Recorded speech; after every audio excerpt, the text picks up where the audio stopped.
here's how we're going to start today.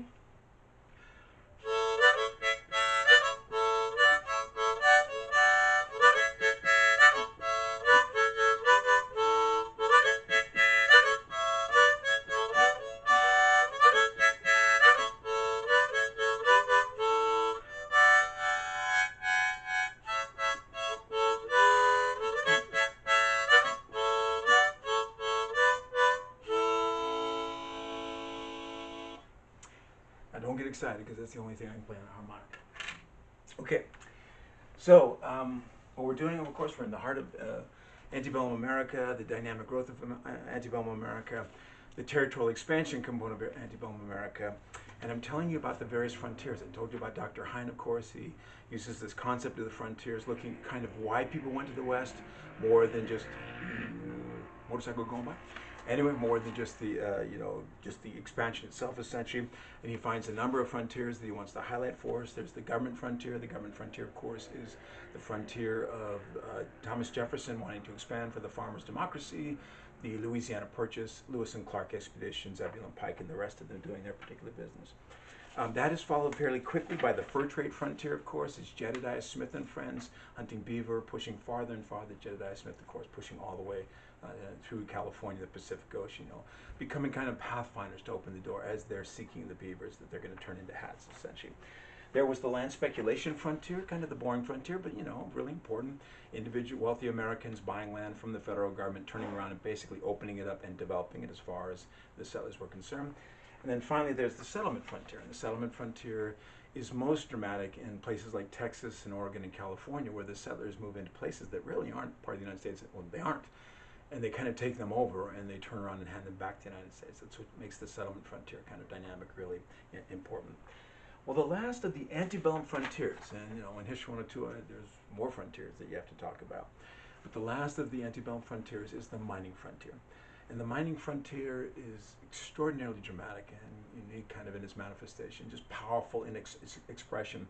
And so much so that I can almost tell you at the very moment that the mining frontier began as far as the United States is concerned. So it all started about 10 o'clock in the morning, on the morning of January the 24th, 1848. A man by the name of James Marshall, and James Marshall was working for a guy by the name of John Sutter. John Sutter was a Swiss individual, but he had come to California. But he was a classic land speculator. He was developing the area around a place he called Sutter's Fort, and that would become, of course, Sacramento. And he was trying to attract American settlers into the area. Now, one thing he needed was wood to build structures. So he commissioned James Marshall, an individual who was just kind of a jack of all trades, able to do a lot of things, to build him a sawmill. And the sawmill was going to be built at a place called Coloma. That comes from I think it's the Miwok that say the word Coloma, or an American corruption of a Miwok word. Located on the American River, about 45 miles up the river out of the area that we would call Sacramento, in a place that would become one day the great state of California, okay? So James Marshall is building a sawmill up there. And it was on this January morning, he was doing what he had to do. I want to just give you a little sense of the sawmill. I hope you guys can see this okay. So this is the American River running through Coloma. It runs relatively fast. And I remember approaching it one time. And this was in the spring when the water was running really high, but I mean, it was just pouring down there. And you could hear the rocks moving under. The water is moving so quickly that the rocks are like rolling downhill. It was the kind of moment there, that river was, in that moment, if you stepped into it, it would just sweep you away, dangerous situation. Now the river goes so fast routinely through there that you can't stick a water wheel. The main way you would run a sawmill, of course, is with a water wheel. But you couldn't put a water wheel in there unless it's like a steel water wheel, and of course that's beyond the ken at this moment. So Marshall, to build a sawmill in this location where there were lots of tall trees, ponderosas and others, he had to build the mill off of the river. And he had to make what they called a mill race. So you're taking water from the river and creating kind of an artificial stream, and you're going to use that artificial stream to turn the water wheel. Now this is the mill race in total. It's called the head race up here. It's called the tail race down here. Up here, the way they would do this is they would build a little, what they call a cofferdam. The cofferdam is a way that you can stop the flow of the water. So they would stop it during the day routinely. They would do their digging. It was primarily done by Native Americans. Really hard to do it. Lots of alluvium. It's an alluvial area. There's a lot of rocks and things like that. And Marshall every day had to kind of check it out. You're trying to get the correct gradient, you're trying to get the correct flow, you need to be able to turn that water wheel. So this was a really big part of it. They built their sawmill frame relatively quickly. The mill race was a different animal, a different difficulty. So what they would do is they would put the cofferdam in during the daytime and of course dam the water. They would work in it all day long, of course, trying to find the difficult locations. Then they would release the cofferdam in the evening and the water would rush through to help them kind of, the erosion would just take debris out of it and go through the mill race. So on this particular morning, what James Marshall would do every day, he'd put the cofferdam in place, of course, to make sure the water flow was stopped. He then would proceeded down the mill race itself. And he was just checking it. He looked at, do we need to move this? We got to get this rock out of the way. But whatever they had to do for that particular day. He was in the tail race section, right, on the approach actually back to the river, when something shiny caught his eye. And he reached down to pick it up, and it was a bottle cap. And he yelled at the workers to quit littering in the mill race, okay? So he took another step. He sees another shiny object there, and of course he thinks, is this going to be another bottle cap? He reaches down to pick it up, and that's my dumb bottle cap joke. Anyway. It was about the size of the tip of his little finger. And he would later say, my heart gave a thump because I thought it was. He told me what it was. Yeah, it was gold, okay? He thought it was gold. Now, Marshall was an interesting guy. They called him terse. They called him kind of a man of strange notions. So although he was a very good handyman, he just was weird, And so when he said things, it was kind of strange sometimes, at least for those that were around him. So, he picks up this little piece of gold and he goes to tell everybody that's working, you guys, I think I found a gold, Now, the thing you need to do anytime that ever happens, if you are involved in anything where you think you might find gold, is to be skeptical. Because you probably know that 99 times out of 100, or maybe 999 times out of 1,000, it's not going to be gold. It's going to be something else. And everyone that worked there was like, nah, it's not gold, you crazy coot. Anyway, and everyone went about their job. And Marshall put the little piece of metal in his pocket, and he just went about his job too. Okay. So the next day, and of course that's January the 25th, he does the same thing, and now he's seeing sparkles of gold everywhere. And the thing that just becomes interesting is, why didn't he see it before? It must have sort of been there, but maybe the sunlight or the light had to just hit it just right, or he wasn't looking. That's not what he was looking for. And all of a sudden he's looking, and now he's seeing it, and he says, boys, I think we found a gold mine. It's not just gold, it's a gold mine, okay? And of course, every time that there was a little more of a discovery, there was a little less skepticism. And they took the little pieces of gold that they had found, and they hammered it, and they found it, squished down, but it maintained its basic integrity. They dipped it in a pot of lye, which, caustic materials. They pulled it out. It was just shinier than before.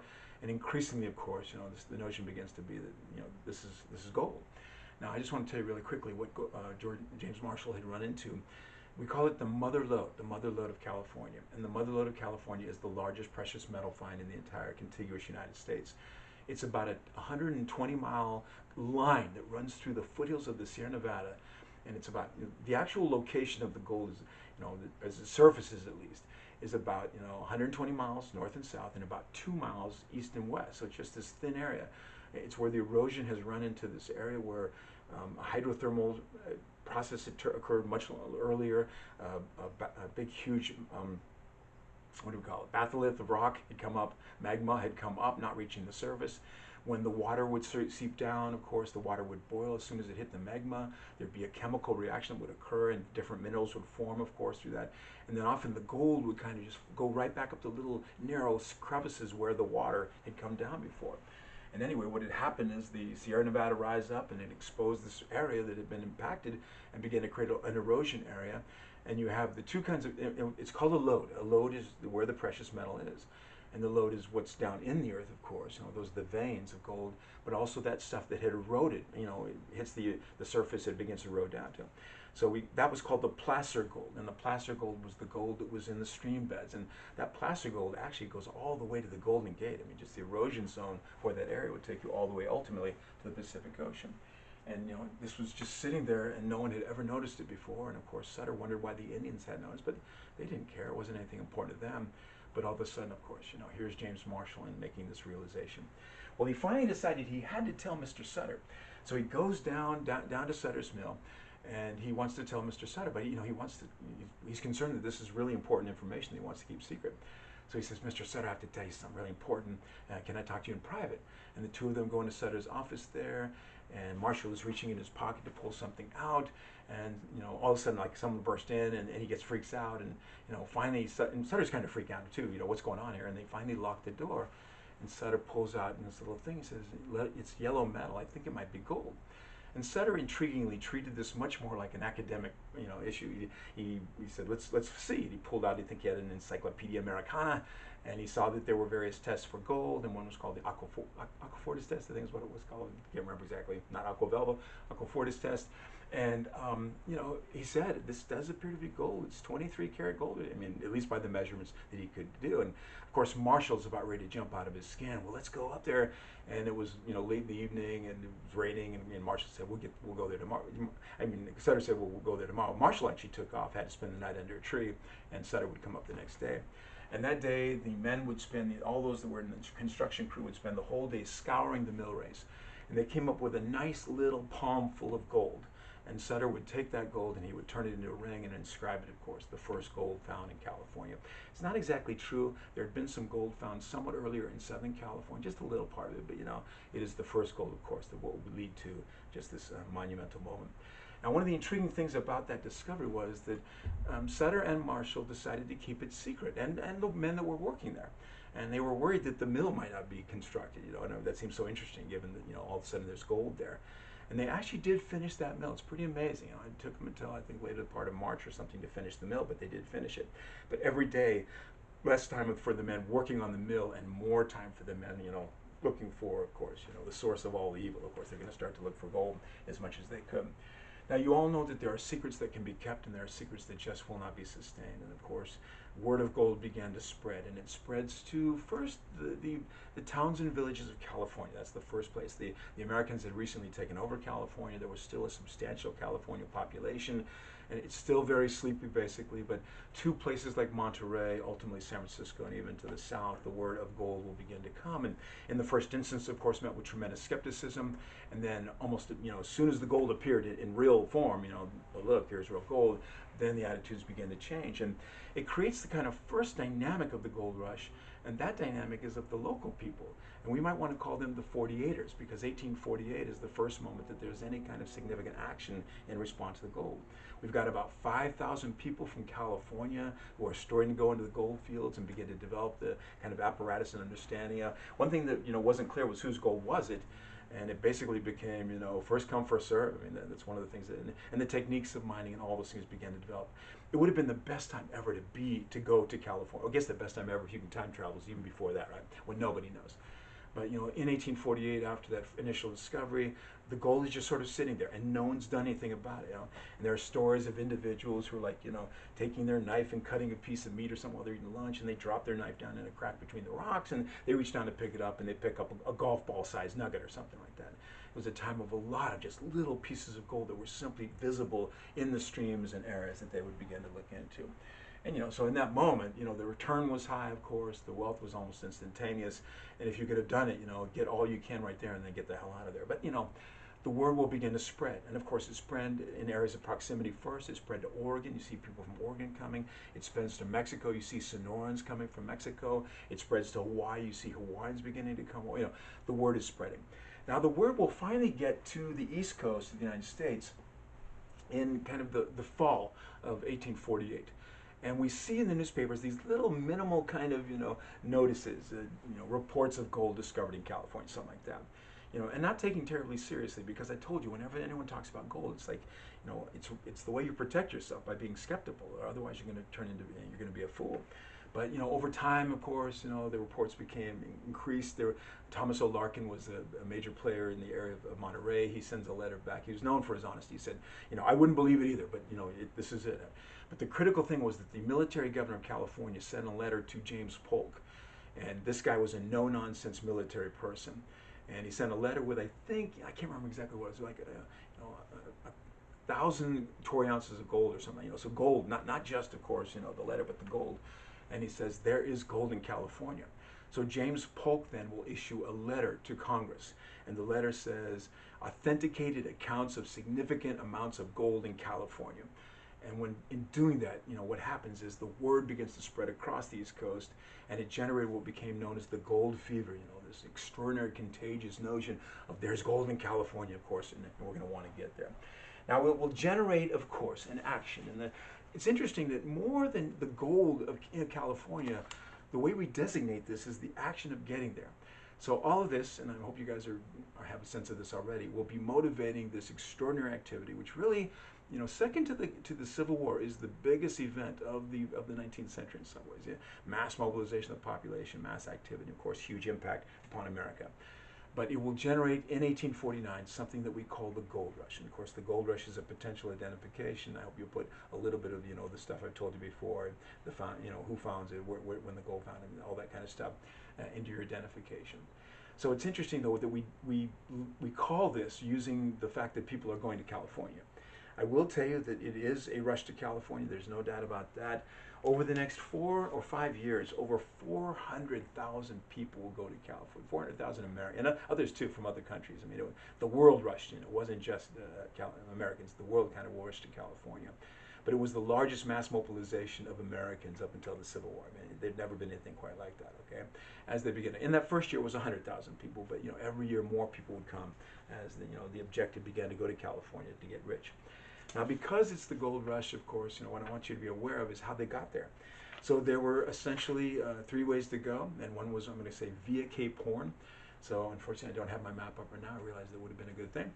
That meant going all the way around the Cape Horn, which is the tip of South America. The voyage was 14,000 miles. It would routinely take anywhere from 6 to 8 months, like half a year plus, to do that. It was the fastest way to get going, not the fastest way necessarily to get you there, but the fastest way to get going. But very expensive though, and so this was kind of the way of the wealthy. Didn't have a lot of labor demands upon you. You had the issues of tedium and stuff like that you'd be at sea for a very long time.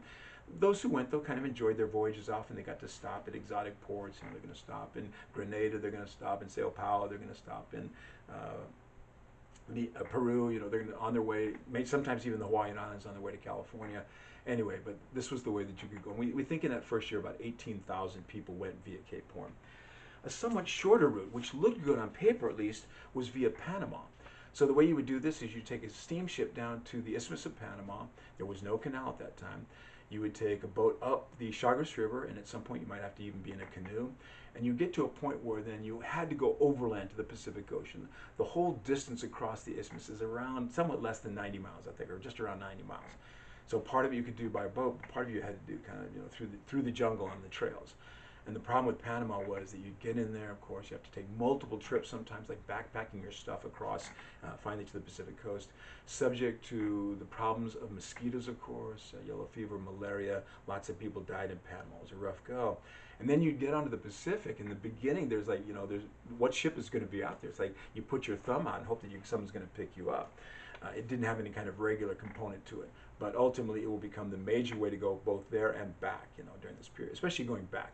They'll put a railroad across there, or they'll have regular steamships that will take you kind of back and forth. Anyway, we estimate in that first year there was about 6,000 people went via Panama, but there were quite a few dangers associated with that. Finally, there were today there are Americans who don't like to fly, and in those days there were Americans who didn't want to take to the high seas. So we see that most of those Americans are going to go overland, and of course they become the classic 49ers, around 31,000. And it must have been amazing, in the springtime of 1849 as they gathered near St. Joseph, Missouri. We're talking somewhere, I can't remember, I had all the numbers, 32,000 oxen pulling 4,300 wagons with the 31,000 people, just this horde essentially. And and there were all these timing issues about it that you had to be aware of. You couldn't leave too early, of course, if the snows would hit. You had to wait till the spring was over a little bit because the prairies would just be muddy and a muck. You'd get stuck and the rivers would run too high, of course. You couldn't wait too long, though, because you could get stuck in the snows of the Sierra Nevada. And I'm sure you guys have heard of the Donner Party, which occurred a couple years before, or 3 years before, actually. And, of course, the horrors of getting stuck in the Sierras, and resulting, in that case, to cannibalism. We had the 31,000 people that would take over head over across the plains overland. We believe that about one person died for every mile of that trip. It's about 1,500 miles as far as the trip was concerned. So, difficulties there, cholera outbreaks, things that you wouldn't imagine. An urban disease that would break out because they're going to the bathroom and using and washing and drinking the same water sometimes. With about 31,000 taking overland. The trip was amazing. Just some certain components that I always want to highlight for you guys. In the beginning, when they took off, of course, they're not going to queue up because they'd be a line. It's like the beginning of the Boston Marathon or something like that. So, in the beginning, they just spread across the prairie because it was just wide open prairie. And so at night, you would see campfires for as far as you could see.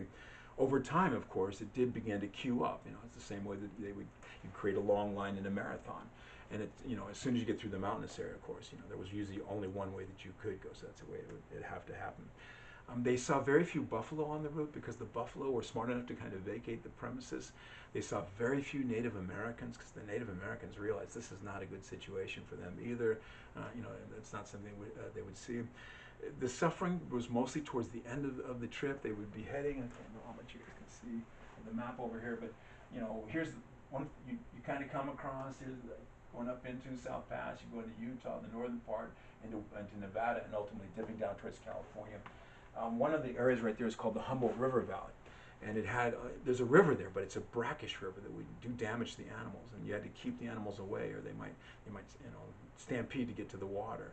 And in this area, just everything's breaking down, especially the animals. These oxen would pull and pull and pull, and then of course they don't warn you that they're not in good shape. They simply would die and yoke, and you'd have to unyoke them, of course, and move on. And every time you lost your horsepower, you lost your ability to take your stuff. And so the Humboldt River Valley was a place where you're just kind of dumping things as you go. And it is interesting that by the time they got to the Sierra Nevada, so heading up to what was called Truckee Meadows, which was you and I would call Reno, Nevada, and then into the Sierra Nevada proper, routinely everything had broken down, and many of the 49ers had to put the last little remnant of what they had on their backs, and they would backpack into California. In 1849, nobody got caught in the Sierras because they all kind of understood it. So everyone kind of made it through by the time we get to the end of October. And of course, then became the classic 49ers. As they got to California, one thing I always like to tell you is that California was super weird at that time. I call this the strangeness of California. A place where there was gold and where everyone had a sort of single focus in terms of that gold. A place where the male population outnumbered the women distinctly. I think the gender ratio was 9 to 1. There were very relatively few women. It's the most male place in the entire world. The multiculturalism of it all. They're coming from everywhere. The Sonorans from Mexico, the Chileans, the Peruvians from South America. Europeans are coming. 23,000 Frenchmen came. This is in the aftermath of the revolutions of 1848. Things are really unhappy. A lot of Europeans are coming over. Ultimately, the Chinese will come, the Australians will come, just an amazing polyglot of people all coming together, of course, into this one location. And it must have been so weird, the newness of it too, You walk on the streets of San Francisco, and of course, no one's been there for more than a few weeks. Nobody knows anything, How do you get to, I don't know, I just got it, that kind of thing going on. So these become part of the strangeness. The inflated prices, the inflated values, of course, there's so much gold that everything else lost relative value. So simple things, the things that you need to eat, the tools you needed for mining, they were super expensive, of course, where, and it fooled the miners. They, it just fooled the 49ers. They would get there. There's a story of a guy who came in on a ship in San Francisco, and he gets off the boat, and some guy walks up to him and says, "I'll give you $50 for your boots." And the guy thinks, "Oh my God, you're kidding. I mean, those boots only cost me $3 back east." So he sells them thinking he's making a gain, and then he realizes he can't replace them for $500. The prices in California were routinely 300 to 400% higher than they were back east. So you run into a situation of inflated values. They're just amazing. And then the basic immorality, it's like boys gone wild. They're all coming to California. None of the structures and apparatus of moral control are there. The churches aren't really there. There's no parents there. There's no wife there. There's no one to tell you, you can't do things. And so you do have kind of an explosion of, relatively immoral behavior. In San Francisco, the largest buildings were the brothels and the saloons and gambling houses. These were the biggest places you could go in San Francisco. So all of this was very strange, And the miners were often, really taken aback by this. It was difficult, and they had to respond to this and try to create order out of the chaos. And they bonded together as units, in partnerships, of course, to help work with each other, maintain morale. They created the miners' law, which was a set of rules governing primarily claims, but also dealing with the issues of criminal behavior. It's kind of amazing that they were able to create in an anarchic situation with no law enforcement present, a relatively orderly world. You know, they were able to do this for themselves and to mine. And they're going to find a ton of gold. Sorry, that didn't make any sense. And I don't even know if that's even true. They found around 34 million troy ounces, and you'd have to work that out on your own. 34 million troy ounces of gold, so a tremendous amount of gold that was there. But one of the things that's interesting is that the vast majority of the miners are going to fail. You know, they're out there finding a ton of gold, but they're going to fail because they're faced with all these extraordinary prices.